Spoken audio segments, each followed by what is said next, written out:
Welcome to sub news. మనం ఇప్పుడు నల్గొండలో చూస్తున్నాము. నల్గొండలో చూస్తున్నట్టయితే ఎన్నికల జోరుగా సాగుతున్న నేపథ్యంలో మన 32వ డివిజన్ నుంచి కార్పొరేటర్ అభ్యర్థిగా మరియు కాంగ్రెస్ పార్టీ నుంచి మేయర్ క్యాండిడేట్ గా కూడా మరి గురు చైతన్య శ్రీనివాస్ రెడ్డి గారు బరిలో ఉన్నారు. ఇందులో భాగంగా వారి ప్రచారంలో ఈ రోజు ఇక్కడ మనకు మేడం చెప్పండి, ఎలా ఉంది ఇప్పుడు డివిజన్ లో ప్రచారం? ఈరోజు 32 డివిజన్ లో ప్రచారం చేస్తున్నాము. గత వారం రోజుల నుంచి కూడా చేస్తున్నాము కంటిన్యూగా. చాలా బాగుంది, రెస్పాన్స్ మంచిగా ఉంది. మీరు కంపల్సరీ, మీకు ఎదురు లేదు, కంపల్సరీ మీరు గెలుస్తారు, మెజార్టీ వస్తుందని ఎక్స్పెక్ట్ చేస్తున్నారు అందరు కూడా. సో మరి వారి నమ్మకానికి మీరు గెలిస్తే ఈ డివిజన్ కి మీరు ఏం చేయబోతున్నారు? వారి నమ్మకాన్ని వమ్ము చేయకుండా నేను వారికి ఇచ్చిన హామీలన్నీ నెరవేరుస్తాను. ఇప్పటికీ నాకు కొన్ని దృష్టికి వస్తున్నాయి, అవి నోట్ చేసుకుంటున్నాను. కంపల్సరీ అవన్నీ కూడా తీరుస్తాను. ఒక్కొక్క దగ్గర పోల్స్ కావాలని, లైట్స్ అని, కొన్ని దగ్గర డ్రైనేజ్ అని వస్తుంది, ఇప్పటికే కంప్లీట్ అయినాయి. కొన్ని దిక్కులో కొన్ని ప్లేస్లలో లేవు, అవి కూడా కంప్లీట్ చేసి రోడ్స్ డ్రైనేజ్ అవ్వగానే రోడ్లు వేసి కంపల్సరీ స్మార్ట్ వార్డుగా తీర్చిదిద్దుతానని డివిజన్ గా. అట్లాగే 48 వార్డుల డివిజన్లలో కూడా స్మార్ట్ వార్డులుగా మా వార్డు ఎట్లా ఉందో అట్లాగే తీర్చిదిద్దుతానని కోరుకుంటున్నాను. చెప్పండి, అధికార పార్టీ కాంగ్రెస్ పార్టీ ఉన్న నేపథ్యంలో మరి తొలి మేయర్ కి అవకాశం వచ్చింది అభ్యర్థికి, ఎలా ఉండబోతుంది? నల్లగొండ పట్టణంలో ఈ యొక్క వార్డు గురుసుల వార్డు ఉన్నట్టు ఎక్కడ ఏ వార్డు కూడా ఉండవు. ఎందుకంటే ఆయన నిత్యం ప్రజలలో ఉండే వ్యక్తి. ఆ కుటుంబంలో మొత్తం ప్రజలకు ఎప్పుడు ఏమైనా కూడా కోపం లేకుండా, చిన్న పెద్ద లేకుండా, ఇంత చిన్న వ్యక్తి వచ్చినా కూడా మందలించి ఆ వార్డును డెవలప్మెంట్ చేసి వార్డులో ఉన్నటువంటి ఎవరు కూడా చీరలు అంటే ఇట్లా అంత ఉంటాయి. వాళ్ళ మిసేజ్ మేయర్ అవుతుంది. 100% 30-40 సీట్లు మనకు ఈజీ వస్తే ఎప్పుడో ఉంటుందా తల్లి సరిపోయింది. 100% ఆ కుటుంబం విజయకాలం ఉంటది. 100% వాళ్ళ అక్కడ ఫ్యామిలీ ఖచ్చితంగా గెలుస్తుంది. ఆమె గెలవడం ఎప్పుడు డిక్లేర్ అయిపోయింది.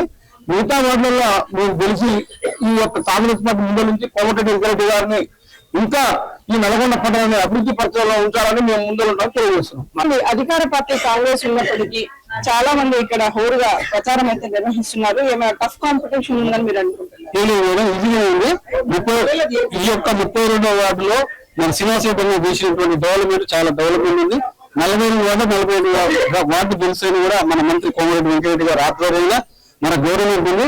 మన శ్రీరన్న మంచిగా మేయర్ అయినట్టే, మేయర్ గారు మేయర్ అయినట్టే మన అభివృద్ధి అవుతుంది. మన పట్టణం కూడా చాలా సుందర వందనంగా అవుతుంది. అందరూ కూడా ప్రతి ఒక్కరు కూడా పార్టీల కట్టాలని కూడా ఓట్లు వేస్తారు. శ్రీరన్న మేయర్ గెలుస్తుంది, కార్పొరేటర్ గా మేయర్ అవుతుంది.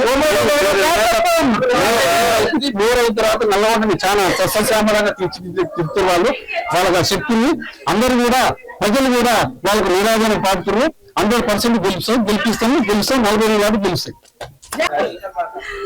మేడం చెప్పండి, మేయర్ గా మహిళకు అవకాశం వచ్చింది, సో మీరు దీన్ని ఎలా తీసుకుంటున్నారు? అందరికీ నమస్తే అండి. మనందరికీ చాలా శుభమైన వార్త ఇది. ఎందుకంటే మన నల్లగొండలో మొట్టమొదటిసారిగా ఒక మహిళ ఫస్ట్ టైం గా రావడం అది చాలా అదృష్టంగా భావిస్తూ మనకు మహిళ కూడా వస్తున్నారు. కాబట్టి మనం అందరం కూడా మహిళని గెలిపించుకుంటూ మన బ్రదర్ చెప్పినట్టుగాను మన నల్లగొండ సస్యశ్యామలంగా తీర్చిదిద్దుకుంటున్నాము. అలాగే మన గురు చైతన్య రెడ్డి శ్రీనివాస్ రెడ్డి గారు కూడా మనకు చాలా ఉపయోగపడతారు కూడా. ముందు నల్లగొండలో చాలా ఇది ఒక సుందర ఎందుకు దాన్ని సుందరంగా తీర్చిదిద్దుకోవడానికి ఇది ముందుకు 4 అడుగులు పడిపోతుంది, ఒక్కటి కాదు. దీనికి మేజర్ ఏంటంటే మన కోమటిరెడ్డి వెంకటరెడ్డి గారు వారు ముఖ్యమంత్రి గారు హామీ తీసుకున్నారు. మన నల్లగొండని ఎలా తీర్చిదిద్దాలనేటువంటి దాని గురించి తను చాలా హామీ తీసుకున్నారు. మన అందరికీ కూడా చాలా ఎదురాను ఫండ్ రావడం కూడా చాలా ముందుకు ఇవ్వడం కానీ ఇస్తున్నారు, వెళ్ళాలని ప్రోత్సహిస్తున్నారు. కాబట్టి మరి మన అందరం కూడా వారికి అండదండగా ఉండి మనం జై కాంగ్రెస్ అనుకుంటూ, జై గురు శ్రీనివాస్ రెడ్డి గారికి జై అనుకుంటూ మనం అందరం కూడా ప్రతి ఒక్క వార్డులో ఉన్న వాళ్ళందరూ కూడా మనకి ఎన్ని వార్డులు అవుతుందో అన్ని వార్డుల నుంచి 100% గెలిపించుకుంటామని చెప్పి కూడా మేము హామీ తీసుకుంటున్నాం. Thank you very much. అభ్యర్థిగా గురు చైతన్య శ్రీనివాస్ రెడ్డి గారు బరిలో ఉన్నారు. కార్పొరేటర్ గా అయితే కన్ఫర్మ్ గా గెలుస్తామంటున్నారు. మరి మేము కూడా కంపల్సరీ గురు చైతన్య గారిని ఎట్లా గెలిపిస్తాం. పూర్తి మెజార్టీ, భారీ మెజార్టీతో గెలిపిస్తాం. మేము పూర్తి మద్దతు ఆమెకే ప్రయోగిస్తాం. మరి వారు గెలిస్తే ఇక్కడ అభివృద్ధి అవుతుందని మేము నమ్ముతున్నారా? నమ్ముతున్నాం. ఇదివరకు చేసారు వాళ్ళు, ఇంకా ముందు కూడా చేస్తారని ఆశిస్తున్నాం. మా మద్దతు మొత్తం వాళ్ళకి ప్రకటిస్తున్నాం. వేళలా అందుబాటులో ఉంటారు. మాకు ఉర్సు కానీ లేకుంటే పండుగలకు కానీ ఇక్కడ మేము కమ్యూనిటీలో మొత్తం కూడా వినాయక చవితి కానీ దుర్గా నవరాత్రులు ఏది చేసినా కానీ మాకు సహకారాలు అన్నగారు మంచిగా అందిస్తారు. అందుకోసం మా పూర్తి మద్దతు సార్కే ఉంటది. కోమటిరెడ్డి వెంకరెడ్డి గారికి మళ్ళీ పూరి చైతన్య గారికి కూడా మేము అత్యధిక మెజార్టీతో గెలిపించుకుంటాం. చూస్తున్నాం కదా కుల మతాలకు అతీతంగా ఏ పండుగ వచ్చినా బుర్రి చైతన్య శ్రీనివాస్ రెడ్డి గారు ఇంతకు ముందు కూడా గతంలో అందుబాటులో ఉంటూ వాటిని అభివృద్ధి చేశారు. ఇప్పుడు కార్పొరేషన్ అయిన తర్వాత డివిజన్ లో కూడా అదే అభివృద్ధి చేస్తారనే నమ్మకంతో అడుగడుగున వారికి నీరాజనాలు తెలుపుతున్నామని చెప్తున్నారు ఈ డివిజన్ ప్రజలు. మనకి మున్సిపల్ అయిన తర్వాత నుంచి కార్పొరేషన్ తొలిసారి ఎన్నికలు జరుగుతున్నాయి. ఇక్కడ మరి కార్పొరేటర్ అభ్యర్థిగా మరియు మేయర్ అభ్యర్థిగా కూడా ఉన్నారు. మరి వీరు వస్తే ఇక్కడ డెవలప్మెంట్ ఎలా ఉంటుంది? డెవలప్మెంట్ చేసిరు, మళ్ళీ కూడా చేస్తూనే ఉన్నారు. మినిస్టర్ గారు చేస్తున్నారు కదా అంతా.